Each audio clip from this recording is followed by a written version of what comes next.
চিলির কনসেপসিয়নের শহরতলি বনাঞ্চলে ছড়িয়ে পড়েছে ভয়াবহ দাবানল। বাতাসের কারণে আগুন নিয়ন্ত্রণে আনতে হিমশিম খাচ্ছেন দমকল কর্মীরা।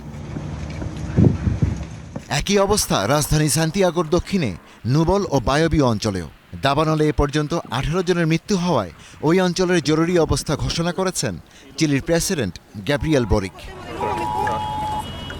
এমন পরিস্থিতিতে মৃতের সংখ্যা আরও বাড়তে পারে বলে জানিয়েছেন তিনি। আমাদের কাছে তথ্য আছে যে 18 জনের মৃত্যু হয়েছে, তবে দুঃখজনকভাবে এটা নিশ্চিত যে এই সংখ্যা আরও বাড়বে। প্রাণঘাতী দাবানলে প্রায় 250টি বাড়ি ধ্বংস হয়েছে। প্রশাসনের তৎপরতায় 20,000 মানুষকে নিরাপদে সরিয়ে নেওয়া হয়েছে। বিশেষ করে বিবিও শহর পেনকো এবং লিরকুয়েনে স্থানান্তর কার্যক্রম বেশি হয়েছে, যার সম্মিলিত জনসংখ্যা প্রায় 60,000। শহরতলি এলাকায় আগুন ছড়িয়ে পড়ায় স্থানীয়রা আতঙ্কিত হয়ে পড়েছেন। এই এলাকায় আমরা আগুনের সঙ্গে অভ্যস্ত।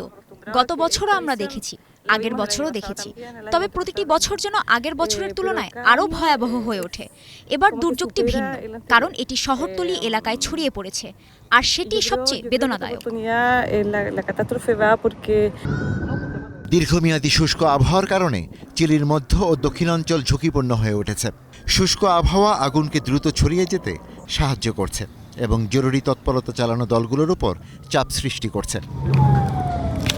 বিশেষজ্ঞরা আশঙ্কা করছেন আগামী 2 দিনে সান্তিয়াগো এবং বায়বীয় অঞ্চলে তাপমাত্রা 38 ডিগ্রি সেলসিয়াস পর্যন্ত পৌঁছাতে পারে। Ishtiaq Hossain, star news.